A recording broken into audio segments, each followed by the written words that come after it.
Sir recent గా Jaganmohan Reddy birthday వేడుకల్లో మాజీ మంత్రి రోజా పాల్గొంది సార్. పాల్గొని ఒక స్టేట్మెంట్ అయితే ఇచ్చారు ఆమె. జగన్మోహన్ రెడ్డి కటౌట్ చూసే భయపడుతున్నారు, కటౌట్ చూసే తడుపుకుంటున్నారు అనేసి ఈ విధంగా ఆమె మాట్లాడింది. ఎట్లా చూస్తారు ఆమె చేసే వ్యాఖ్యలను? కటౌట్ చూసి భయపడే అంత సీన్ అక్కడ అంత ఉందండి. ఇప్పుడు నేను మొదటే చెప్పిన సిగ్గు శరం మానవ మర్యాద అని కాశీలో వదిలేసి వచ్చారు వీళ్ళు, ఇజ్రాయెల్ లో వదిలేసి వచ్చారు, జెరూసలేం లో వదిలేసి. కాబట్టి అతను ముఖం చూస్తే ఆనందం తాగినట్టు ముఖం పెట్టుకుని అతను చూస్తే మనకి డోకొత్తది తప్ప భయం ఎందుకు వస్తుందండి? ఇప్పుడు చెప్పేదానికి ఒక అర్థం పర్థం ఉండాలి కదా. ఆ రోజులు పోయినాయి అంటే ఇక్కడ ఒక్కొక్కసారి మంచితనం కూడా వాళ్ళకి వేరేగా అనిపిస్తూ ఉంటుంది. తెలుగుదేశం ప్రభుత్వం, కూటమి ప్రభుత్వం వచ్చిన తర్వాత వాళ్ళకి ఎలా ఉందో తెలియదు, కానీ మేమేమనుకుంటున్నాం అంటే వాళ్ళు ఒక సమయం ఇచ్చారు, వీళ్ళు పెద్ద మనుషులు. చంద్రబాబు నాయుడు గారు పెద్ద మనిషి, స్టేట్స్మెన్. లోకేష్ గారు ఆయుధాలు నూరుతున్నాడు అనుకుంటున్నాను నేను. పవన్ కళ్యాణ్ గారు కూడా ప్రస్తుతానికి అయితే సాధు జంతువులో కనిపిస్తున్నాడు. పండగ వెళ్ళిన తర్వాత నుంచి వీళ్ళు దుకాణం పెడతారు అనుకుంటున్నాను. ఎందుకంటే 6 నెలలు ఇవన్నీ సర్దుకోవడం సరిపోయింది. వీళ్ళంతా పెంట చేసిపోయాడు, మొత్తం సర్వనాశనం, అత్యాచారం చేసాడు, రాష్ట్రాన్ని చేసిపోయాడు కదా. ఇప్పుడు వాడికి కోటింగ్ స్టార్ట్ చేస్తారు. ఇప్పుడు ఒక వారం రోజుల్లో రామ్ గోపాల్ వెళ్ళిపోతాడు శాంపిల్ గా. ఆల్రెడీ ఒక భోజనం పెట్టేటప్పుడు, డిన్నర్ కానీ లంచ్ కానీ పెట్టేటప్పుడు ఏం చేస్తున్నారు, ఒక స్టార్టర్స్ పట్టుకొచ్చి పెడతారు లేదా? ఆ స్టార్టర్స్ ఎవరు అనుకుంటున్నావు? వర రవీందర్ రెడ్డి, బోరిగడ్డ అనిల్ కుమార్, ఎంపీ ఉన్నాడు కదా నందిగామ సురేష్. ఇది స్టార్టర్స్. ఫుల్ మీల్స్ అంటే ఎవరు అనుకుంటున్నావు? కొడాలి నాని, పొలమనేని వంశీ, ఈ నోటి తోల బ్యాచ్ ఉన్నారు కదా, రోజా, ఈ బ్యాచ్ అందరికి ఫుల్ మీల్స్ అన్నమాట.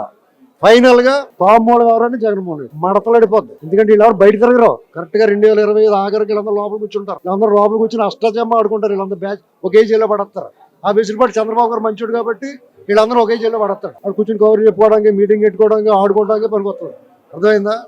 వాళ్ళు కటౌట్ చూసి భయపడిపోయి ఈ రోజు అతను ముఖ్యమంత్రిగా ఉండగా రాష్ట్రంలో అరాచకం చేస్తున్నప్పుడు ఈ తెలుగుదేశం వాళ్ళు కానీ, రాష్ట్ర ప్రజలు కానీ ఎవరు భయపడలా. యుద్ధం చేశారు వీళ్ళందరూ వీరులు. యుద్ధం చేసి గెలిచారు వాళ్ళంతా. ఆడి మీద ఎవడు భయపడతాడే? వాళ్ళు పిచ్చెక్కి బుర్రబాడైపోయి అలా మాట్లాడుతున్నాడు. ఇంకెప్పుడు ఆ మాట నా దగ్గర అంటున్నావు, కానీ ఆ కటౌట్లు అలాంటి సీన్, అంత సీన్ లేదు అతను. అంటున్నారు సార్. ఇంత ముందు విడుదల రజనీ, మాజీ మంత్రి రజనీ కూడా అన్నారు, ప్రస్తుతం వాళ్ళ టైం నడుస్తుంది, మా టైం వస్తుంది, మా టైం వస్తే ఎవరిని వదిలిపెట్టమన్నది. నిన్న రోజా కూడా, ఆమె కూడా అట్లానే అన్నారు.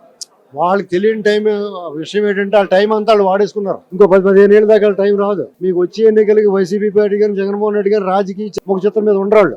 ఎందుకంటే వాళ్ళు స్వయంకృతం.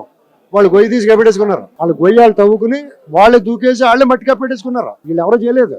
అదంతా కూడా అతను స్వయంకృతమే. ఎట్టి పరిస్థితుల్లో వాళ్ళు మళ్ళీ కనిపించే పరిస్థితి ఉండదు.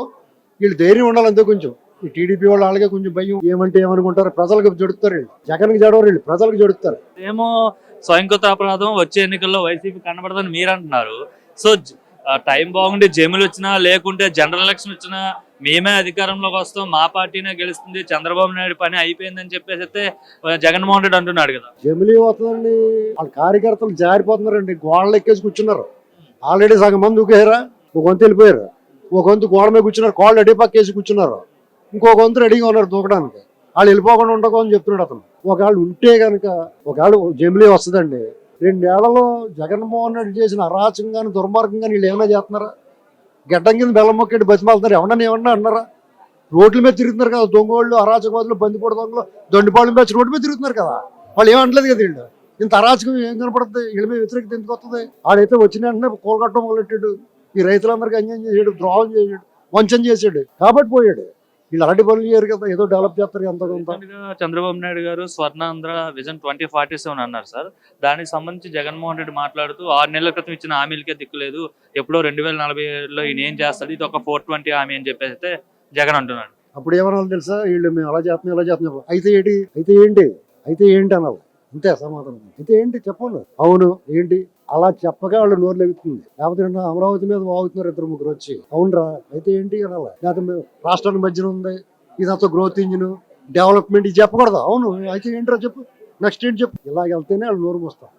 వాళ్ళు నువ్వు సమాధానం చెప్తుంటే ప్రశ్నలు ఎత్తాడా? నువ్వు సమాధానం చెప్పకూడదు.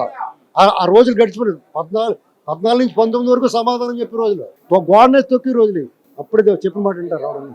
6 నెలల్లో చంద్రబాబు నాయుడు ప్రజలను చాలా మోసం చేశాడు, చంద్రబాబు నాయుడుకి ఇచ్చిన టైం అయిపోయింది, ఇంకా ప్రజల తరపున నేను పోరాడుతాను, ఎందుకంటే 6 గ్యారెంటీలు అని చెప్పి ప్రతి ఒక్కరిని కూడా మోసం చేసేసాడు లిటరల్ గా చంద్రబాబు నాయుడు.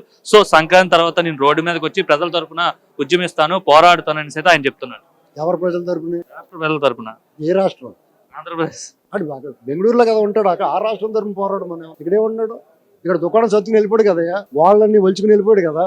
ఏమన్నాడు, అతను బెంగళూరులో ఎలహంలో ఉన్నాడు, ఆ రాష్ట్రం తరఫున పోరాడు మోకాలు చెప్పులు కూడా తీసేస్తారు అక్కడ అయ్యానో మాట్లాడితే. ఇక్కడ మనం కాబట్టి ఊరుకుంటున్నాం.